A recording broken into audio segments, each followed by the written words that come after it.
Certains chercheurs affirment que les réponses résident dans l'étude de pierres sphériques dissimulées dans la jungle du Costa Rica.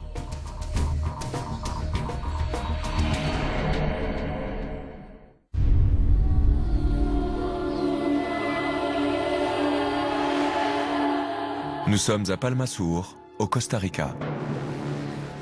En défrichant la jungle dans les années 1930, des archéologues découvrent des centaines de monolithes en forme de boule. Beaucoup sont immenses. Certaines font 3 mètres de diamètre. C'est vraiment colossal. D'autres sont beaucoup plus petites. Elles font la taille d'un ballon de basket, d'un pneu de voiture ou ce genre de choses. À ce jour, plus de 300 pierres sphériques ont été trouvées sur les sites archéologiques de la région. Rares sont les pierres taillées avec une telle précision dans l'Antiquité. Des spécialistes estiment que ces mystérieuses boules, qu'on surnomme las bolas, sont rondes à 96%. Il est difficile d'obtenir une boule parfaitement ronde. D'ailleurs, ces pierres ont été trouvées dans une région primitive du Costa Rica. Par conséquent, il aurait été très compliqué d'en faire une en la taillant avec un caillou.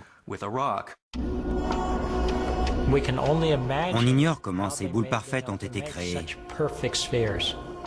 Elles sont en granit et granodiorite, des roches magmatiques particulièrement solides et difficiles à travailler. La granodiorite fait partie des matériaux naturels les plus solides. Elle ne se trouve jamais sous forme de sphère. C'est forcément quelqu'un qui lui a donné cette forme. De nos jours, on aurait besoin de diamants et de lasers pour créer ces boules. C'est comme s'il existait une école de sculpteurs mégalithiques qui savaient produire des sphères parfaites. Il y a encore des boules dissimulées dans la jungle. Qu'est-ce qu'elles font là?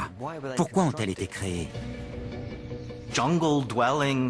Les chefs des tribus locales étaient parfois enterrés avec des boules de petite taille.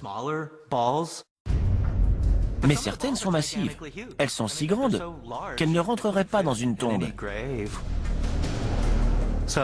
Le plus grand mystère qui les entoure concerne vraiment leur utilité. D'après les légendes du Costa Rica, ces rochers servaient de boulets de canon au dieu du tonnerre, quand il voulait repousser le dieu du vent et des cyclones. Cette histoire est fabuleuse, mais comme on le sait tous, toutes les légendes recèlent un fond de vérité. Reste à savoir lequel.